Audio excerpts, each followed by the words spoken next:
Hello everybody and welcome to another episode of the Outside Insider podcast here on Philly Sports Network with myself, Liam Jenkins. You know the score by now. All things Eagles related, the last 7 days, wrapped up and put inside Santa's sack. And that's where they're going to stay, because it is officially Christmas season. I won't be told otherwise. It's mid-November, alright? Spooky season is behind us, unless you're the Eagles and you're coming off a bye week. And somehow, some way, you come out on that bye less healthy than when you went into it. That takes some doing. We're going to get to that. This is a monumental podcast because it's one of the first ones of the year and I want to start off actually with a thank you that's totally irrelevant to all the stuff we're going to talk about today. And that's purely because last week's show was probably the most personal one that I've done in quite some time. Maybe not ever, but definitely quite some time. Whether it was the Jordan Matthews stuff or the very trademark ultimate LJ analogy, which the girl it was about listened to the show, so that was brilliant. That was a mistake I'm not going to repeat for 2 weeks now. But genuinely, like, the feedback, I wasn't expecting it to be that strong at all, and to know that I can get that personal with you guys, so that it's just full free reign of being myself. I say it a million times, it's a real blessing to be able to do that and to feel that comfortable, and I wouldn't be able to if it wasn't for you. So thank you for allowing me to do that, and it means the world that you enjoy that sort of content, because it means that the connection we've got, me and you, gentle listener, through your headphones or your AirPods or your earpods or your surround sound while you're making some sweet sensual love, whichever one it is, yeah, it means a lot. And moving on from that very swiftly, before the images start going in your head, where do we even begin today? Do we start with Ajayi? Do we start with the medical staff? Do we start with Darren Sproles? Do we start with Jordan Howard? Like, it's all around the same thing, but there are so many lenses to look at it through. It's like going into a bakery and not really deciding what you want. We'll start with the big news there, because it all kind of intertwines, right? So Ajayi'S back in Philadelphia, the Brit. I'm happy because English, British, you know, he's from London, I'm not. That's where the similarities end, really. But it's cool. Like, he was very productive in 2017. He was brought in for a workout on Friday and reportedly signed later that day. Now, that's brilliant. That is absolutely fine.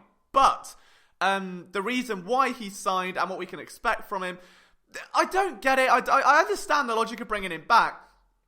What I don't understand, though, is the fact that a lot of people complain about the Eagles roster moves, saying that, it's too many unhealthy players, it's players with injury concerns, it's veterans that don't produce, it's veterans that get hurt, and then they get hurt, and then they bring back Ajayi, and everyone's like, yes, all right, JJ, and he's coming back. What does he bring to the table apart from two kneecaps that are wobbling around?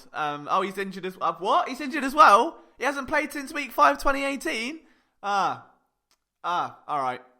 Okay. Good. Now, if he's healthy, brilliant. I think, it's a no-brainer that he knows the system. I do see it, though, is that it's probably a sign Jordan Howard's injury may be a little bit more substantial than we think. And you've got to view this from a coaching perspective. Like, okay, how many times in the last 3 years has Doug Peterson waltzed up to that podium and gone, he's day-to-day, he's day-to-day, making good progress, he's day-to-day, we're seeing good things, he's on the field here, good day-to-day. And then that day-to-day turns into September to January. Quite a few times, right? So day-to-day with Jordan Howard, it is a little bit worrying.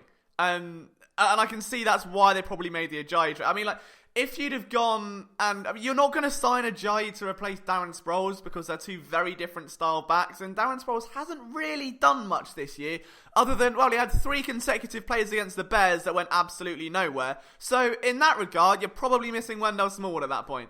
But no, I think Ajayi genuinely would replace what you lose in Howard, or at least temporarily.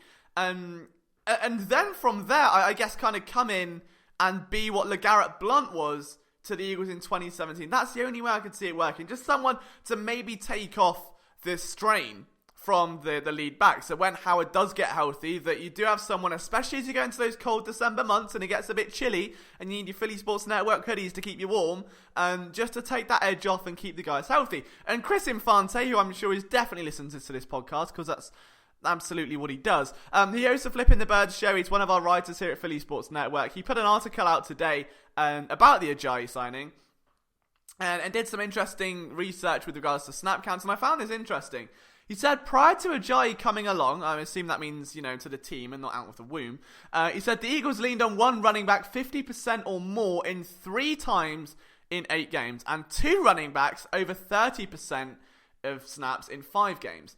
After the acquisition, the Eagles leaned on 1 running back over 50% of the time once in 5 games, with 2 running backs over 30% 2 times, and 3 running backs over 20%. So, like, it's one of those things where as soon as Ajayi came in, apart from that Week 17 game, which was basically a bye, you had a bye guaranteed, you didn't really need to do anything, that he was just there to take that strain off. Like, LeGarrette Blount's workload reduced, and I've said since, maybe mid-2017, that the optimal workload for an Eagles running back in this scheme is 16 carries. Like, that's always been the case with LeGarrette Blount, with Miles Sanders, Wendell Smallwood, like, whoever has been the guy.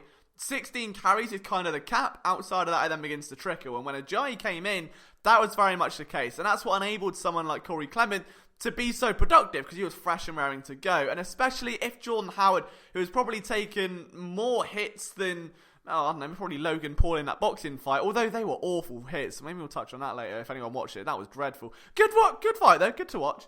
I think that this is something that had to be made. You've got to keep those running backs fresh. If you're now down to just Miles Sanders and Boston Scott, as much as I love Boston Scott, alright, I'm a Boston Scott stan. He was my off-season draft crush. It was my draft crush, it was my crush when they signed him to begin with, like midway through last season. I've done 2 film rooms on him. Out of Louisiana Tech, absolutely loved the guy, was great in preseason, was great in training camp, and if it wasn't for Darren Sproles coming back, then he would have probably had a roster spot anyway. It had to be a bit of a longer-winded process, but hey, here we are. The interesting thing is, though, that this game was primed to be a Jordan Howard breakout day, year, whatever you want to call it, because the Patriots' run defense is average at best. Alright, their overall defense, best in the NFL. Pass defense, best in the NFL, but they rank 14th in DVOA. They surrender 4.7 yards per carry, which is 7th worst in the NFL. If there was ever a game for the Pats to stack the box, it was this one. And in a way, that's what you want, because last season, Jordan Howard was actually more productive against stack boxes, I believe. Or was the year before? That was one of the 2. I'll have to dig that one out.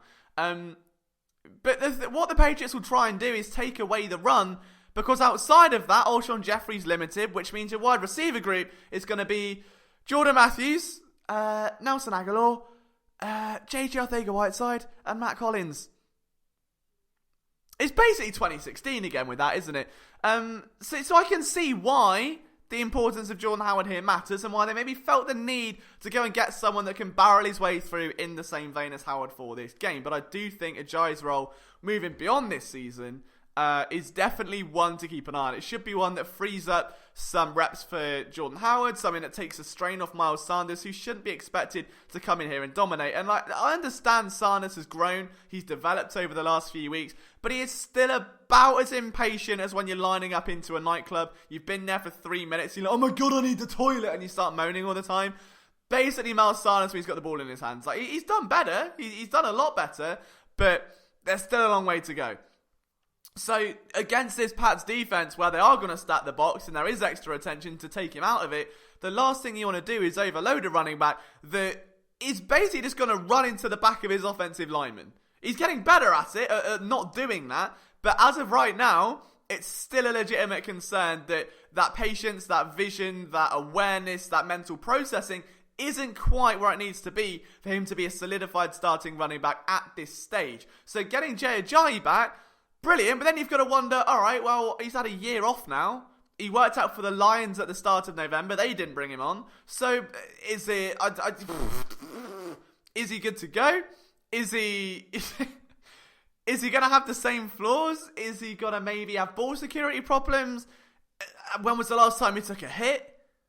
These are genuine things. And Doug Peterson said today that if the Eagles sign him, which they ultimately have, he's going to be getting snaps right away, which is fab, but I'm a little bit on edge about that. I'm a little bit on edge, because I do think that if there's ever a defense that's going to try and punish Ajayi, almost force you to give him the ball, it's going to be the Patriots, because they will try and force you into running the ball and then taking the run away. It's what Bill Belichick's always done. And as good as Jay Ajayi was in 2017, I mean, he averaged 5.8 yards per carry during that Super Bowl winning season. He had 408 yards on 70 carries. He was an absolute beast. Eagles fans loved him. But the fact remains that his knees are about as durable. Oh, God, I was going to say the opposite of the Motor Trend Truck of the Year, which would basically just be a Volkswagen Passat, I think. It's not durable at all. It's really worrying. And when Ajayi'S healthy and when he's able to go, excellent. Like, he's definitely one of the better runners in the league. The problem is he's always had those injury problems. He signed with Drew Rosenhaus at the start of last off-season, who was so excellent with the Antonio Brown stuff. What a guy.